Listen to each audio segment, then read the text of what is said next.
السلام علیکم ناظرین، ڈیلی K2 سے میں ہوں منظر شگری۔ ناظرین، آج چونکہ گلگت بلتستان کی تاریخ میں جو پہلا واقعہ تھا کہ کسی وزیر اعلیٰ کو نااہل قرار دیا، اس کے بعد چونکہ آج اناؤنس ہوا نئے وزیر اعلیٰ کا انتخاب، صورتحال ایسی تبدیل ہو گئی۔ رات کی کچھ چیزیں تھی، ڈیولپمنٹ تھی، جوڑ توڑ کا سلسلہ جاری تھا۔ جو پی ٹی آئی کی جو گورنمنٹ ختم ہو گئی تھی، ان کی اپنی میٹنگز رہی، بہت ساری چیزیں رہی، انہوں نے وہ ساری چیزیں کی۔ باہر کے ہمارے ساتھ اس پوری چیز کو جو مانیٹر کر رہے تھے ہمارے اینکر پرسن ہیں عبدالرحمن بخاری، انہوں نے کافی رات سے جا کے صبح تک کی تمام چیزیں جو ہے انہوں نے بڑے خوبصورت طریقے سے کور کی، تو ہم انہی سے کچھ چیزوں کو دریافت کرنے کی کوشش کریں گے۔ بخاری صاحب، کیا ہوا آج رات کو؟ کیا ہوا؟ مطلب ایک شیڈول بھی جاری ہو گیا، شیڈول جاری ہونے کے بعد جو سچویشن، جو پولیس کا دعویٰ ہوا، یہ ساری کہانیاں، یہ جو سنسنی خیزی گلگت بلتستان میں آج تک ایسا نہیں ہوا تھا، یہ کیوں ہوا؟ یہ کیا ڈرامہ تھا سارا؟ منظر صاحب، بہت شکریہ۔ جیسا کہ آپ نے بتایا، کل وزیر اعلیٰ اپنے عہدے سے جو ہے وہ فارغ ہونے کے بعد رات گئے تک پارلیمانی کمیٹی کا اجلاس انہوں نے طلب کیا اور اراکین اسمبلی کے ساتھ انہوں نے مشاورت کی، اور انہوں نے یہ کوشش کی کہ وہ پارٹی کے نامزد امیدوار کے لیے تمام اپنے پارٹی کے اراکین کی حمایت حاصل کریں، لیکن ایسا نہیں ہو سکا۔ جس کے بعد انہوں نے آج کے دن کے لیے اسمبلی کا سیشن طلب کروانے کے لیے کوشش کی، اور آج اسمبلی کا سیشن جو ہے وہ اراکین کی ریکوزیشن پر طلب کیا گیا۔ آپ کو پتہ ہے کہ صبح جیسے ہی اسمبلی کے دروازے کھلے تو کاغذات نامزدگی جمع کرنے کا سلسلہ جو ہے وہ شروع ہوا۔ امجد ایڈوکیٹ، انور صاحب، رحمت خالق اور راجہ اعظم نے کاغذات نامزدگی وصول کیے۔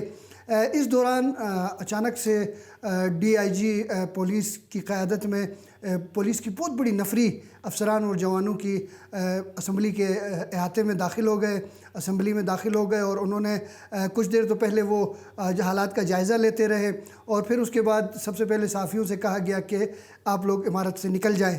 پھر انہوں نے ملازمین کو نکالنا شروع کر دیا۔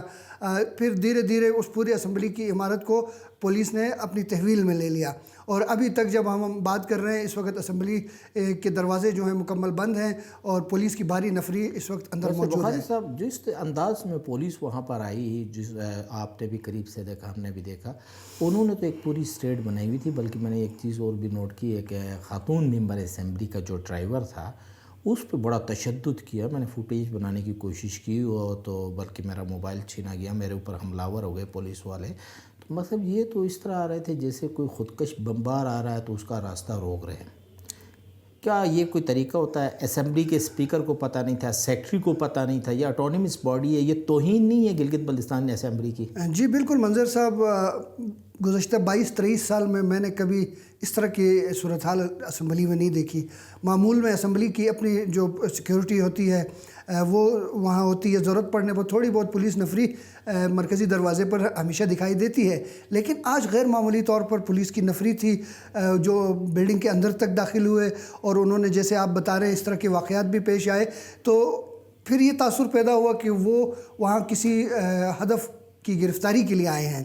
تو یہ بتایا گیا کہ جی 2 سے 3 وزراء کی ممکنہ طور پر گرفتاری ہو سکتی ہے، لیکن جب ہم آپ سے بات کر رہے ہیں تو اب تک ایسی کوئی صورتحال سامنے نہیں ہے۔ جن وزراء کا نام لے رہے تھے وہ ساتھ ہی باہر کینٹین میں بیٹھ کے چائے پی رہے تھے، اس طرح کی صورتحال تھی، لیکن پولیس نے ایسا خوف و ہراس پھیلایا ہوا تھا جس کی مثال شاید ماضی میں بھی نہیں ملتی ہے، اور بڑا ان کا رویہ جو تھا وہ بڑا انتہائی خراب تھا۔ لیکن باہر کے بخاری صاحب، جو ہمارے ناظرین اس وقت جو سننا چاہتے ہیں، آج کی وہ صورتحال جس کو آپ نے مانیٹر کیا، آپ نے دیکھا، کیا ہونے جا رہا ہے؟ یہ جو 4 کینڈیڈیٹس ہیں، کیا فارورڈ بلاک جو تھا پہلے جاوید مناوا، فتح اللہ خان، اور یہ کس طرف جا رہے ہیں؟ ان کی بھی کہیں پہ میٹنگز چل رہی ہے۔ پھر حاجی گلبر صاحب کی ایک اپلیکیشن جو ہے وہ اس نے گورنر کو دی، گورنر نے وہاں بھجوائی، اپنا سپریم اپیلیٹ کورٹ کو بھی انہوں نے ریکویسٹ بھیجا، اور اپنا اسمبلی کی سیکرٹری کو بھی غالباً وہ ریکویسٹ بھجوا دی تھی اس کو پاسپون کرنے کا۔ تو پھر ان کے وکلاء سپریم اپیلیٹ کورٹ میں گئے، کیا ہوا اس میں؟ جی عدالت کی طرف سے جو اسمبلی سیکریٹریٹ سے جو شیڈول جاری ہوا تھا نئے قائد ایوان کے چناؤ کے لیے، اس کو کالعدم قرار دے دیا گیا ہے اور حکم امتناعی جاری ہوا ہے۔ اب اگلے 72 گھنٹوں کے دوران نئے شیڈول کا اعلان کیا جائے گا۔ زیادہ امید ہے کہ شاید یہ کل ہو یا پرسوں ہو، تو نئے شیڈول کا اعلان ہونے کے بعد نئے قائد ایوان کے چناؤ کا عمل ہوگا۔ اور جہاں تک آپ نے بات کی فارورڈ بلاک کی، تو یہ فارورڈ بلاک اب ایک حاجی گلبر صاحب کی شکل میں ایک مضبوط انداز میں ایک نیا گروپ سامنے آ رہا ہے، اور یہ حاجی گلبر صاحب جو ہیں وہ پارٹی کے جو نامزد امیدوار ہیں ان کی کامیابی میں بڑی رکاوٹ پیدا کر سکتے ہیں۔ نہیں، پارٹی کا تو دیکھیں نا کہ جب کیونکہ اس کے اندر اسٹیبلشمنٹ کا بڑا رول ہوتا ہے، آپ بھی سمجھتے ہیں تمام چیزوں کو۔ اسٹیبلشمنٹ نے یہ ساری گیم کھیلی، جس طریقے سے آج ہونا تھا انتخاب وہ نہیں ہوا، تو حاجی گلبر صاحب بھی اس اسٹیبلشمنٹ کا حصہ ہے، امجد ایڈوکیٹ بھی غالباً اسی اسٹیبلشمنٹ کا حصہ ہے، انجینئر اپنا انور صاحب، اور پھر آپ کے اپنا رحمت خالق صاحب بھی، پھر پی ٹی آئی کا جو فارورڈ بلاک کے یہاں پہ جو لوگ تھے جس میں فتح اللہ خان اور یہ، وہ تو ابھی بھی اسٹیبلشمنٹ کے پاس بیٹھ کے میٹنگز کر رہے ہیں، آپس میں بیٹھ کے گفتگو کر رہے ہیں۔ کیا دیکھ رہے ہیں کس کو فائنل کیا جائے گا اندازاً رفلی، جیسے لوگوں کی بات؟ دیکھیں، اگر وفاقی حکومت کی یہاں دلچسپی پر منحصر ہے کہ اگر وفاقی حکومت یہ چاہتی ہے کہ کوئی اپوزیشن فرینڈلی کوئی حکومت بنے، تو ایسی صورت میں حاجی گلبر صاحب زیادہ موزوں نظر آ رہے ہیں۔ اور اگر وفاقی حکومت یہ چاہے کہ جی نہیں، کسی ہم خیال دوستوں کی مدد سے، تعاون سے اپوزیشن کی کوئی حکومت بنائی جائے، تو ایسا بھی ممکن ہو سکتا ہے، کیا جا سکتا ہے۔ تو زیادہ جو مجھے لگ رہا ہے ذاتی طور پر، وہ یہی لگ رہا ہے کہ کوئی اپوزیشن دوست حکومت یہاں بنے گی جس میں حاجی گلبر صاحب زیادہ مضبوط مجھے نظر آ رہے ہیں۔ مقصد مضبوط تو نظر آ رہے ہیں، وہ آپ کی بات درست ہے۔ امجد کا کیا بنے گا؟ اس نے تو بڑی محنت کی تھی خالد خورشید کو باہر نکالنے کے لیے، شیروانی بھی سلوائی تھی، ابھی کینڈیڈیٹ کے طور پہ بھی ہے۔ کیا بہت سارے اپنے حق ملکیت اور حق حاکمیت کے نعرے کو اس کو منیمائز کرنا پڑے گا اگر اس نے اسٹیبلشمنٹ کے قریب جانا ہو تو۔ یقیناً آپ کی بات درست ہے منظر صاحب کہ امجد صاحب نے بہت محنت کی، اور بحیثیت اپوزیشن لیڈر وہ جو کر سکتے تھے وہ انہوں نے کیا، بحیثیت وکیل وہ جو کچھ کر سکتے تھے انہوں نے کیا، اور اس کا جو مقصد بنیادی تھا وہ یہی تھا کہ خالد خورشید کو ہٹایا جائے، اور وہ خالد خورشید کو ہٹانے میں کامیاب ہو گئے۔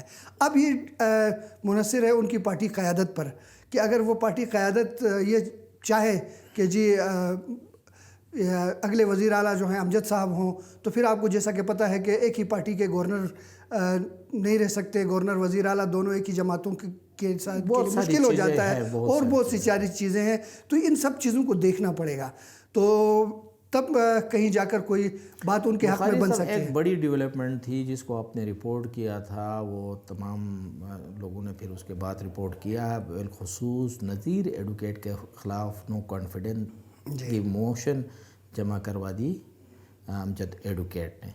اس کے پیچھے کیا کہانی ہے؟ جی دیکھیں، نذیر ایڈوکیٹ جو اسے آپ نے قومی اسمبلیوں یا صوبائی اسمبلیوں میں دیکھا کہ سپیکر ایک بعض معاملات میں ایک رکاوٹ بن جاتا ہے، تو غالباً اس رکاوٹ کو دور کرنے کے لیے یا ممکنہ رکاوٹ سے نمٹنے کے لیے انہوں نے ایک یہ عدم اعتماد کی تحریک جمع کی، تاکہ وہ اگلے جو قائد ایوان کے چناؤ کے الیکشن ہوں گے اس میں وہ صدارت نہیں کر سکیں گے اجلاس کی۔ نہیں، اس میں جو چونکہ کل جو آرڈر شیٹ جاری ہوئی تھی چیف کورٹ سے جو خالد خورشید کے حوالے سے، اس کے اندر سپیکر کو یہ حکم دیا گیا تھا کہ آپ جو ہے غلام شہزاد آغا نے الیکشن کمیشن کے سامنے اپنی اس چیز کو شیڈول 4 کی جو انسداد دہشت گردی کا ایکٹ ہے اس کے تحت اس کو چھپایا ہے، آپ ریفرنس بھجوا دیں۔ غلام شہزاد آغا کا ووٹ مینٹین رہے گا نیکسٹ ویک تک، اس کے بارے میں کیا رہا ہے؟ دیکھیں، اب جب عدم اعتماد کی تحریک کیونکہ سپیکر ہی نہیں ہوگا تو ریفرنس کون بھیجے گا؟ جی بڑا اہم سوال یہی ہے۔ جی بالکل۔ تو کیا مطلب کہ کیا اس طرح کی کوئی کہانی ہو سکتی ہے؟ دیکھیں، پھر یا کوئی ڈیل کی بات ہو جائے گی؟ جہاں تک میرا خیال ہے عدالتی فیصلہ ہر اسپیکر کو ماننا ہے، وہ لیکن اس میں 7-8 ڈیز کا ڈسٹینس آتا ہے نا، قائد ایوان کا انتخاب تو پہلے ہونا ہے۔ جی، کیونکہ 7 ڈیز کمپلیٹ کے بعد آپ نے جانا ہے اسپیکر کے خلاف عدم اعتماد کے لیے۔ آج جو نوٹس ہو گیا اس کے 7 ڈیز کے بعد یعنی 8ویں روز، تو جب کہ اسپیکر کا انتخاب تو قائد ایوان کا انتخاب تو پہلے ہونا ہے۔ میرے خیال میں جو مجھے اندازہ لگ رہا ہے کہ وہ اسی کی کڑی ہے کہ ان کو کیونکہ اس کے خلاف ریفرنس جاتا ہے تو اس کا ووٹ رک جاتا ہے۔ غلام شہزاد آغا کو پولنگ کے لیے قائد ایوان کے انتخاب کے لیے محفوظ راستہ دینے کے لیے یہ کوئی کہانی ہوئی ہے، ساتھ ان کا جو سسٹم تھا اس کو ڈیل کرنا تھا کہ یہ مطلب جیسے ان کا فارورڈ بلاک کے ساتھ ایک مذاکرات چل رہے ہیں اس حوالے سے۔ تو حفیظ الرحمن صاحب کی کیا کہانی ہے، اس کو تو کمیٹی کا ممبر بھی بنایا گیا ہے، تو وہ اس سے کوئی رابطہ ہوا؟ حفیظ صاحب کی کل وزیر اعظم سے ٹیلی فونک غالباً بات چیت ہوئی ہے جی، کمیٹی کا ان کو ممبر بنایا گیا، لیکن ابھی تک اپوزیشن کی طرف سے یا نون لیگ کی طرف سے اپنے کسی امیدوار کی نامزدگی سامنے نہیں آئی ہے۔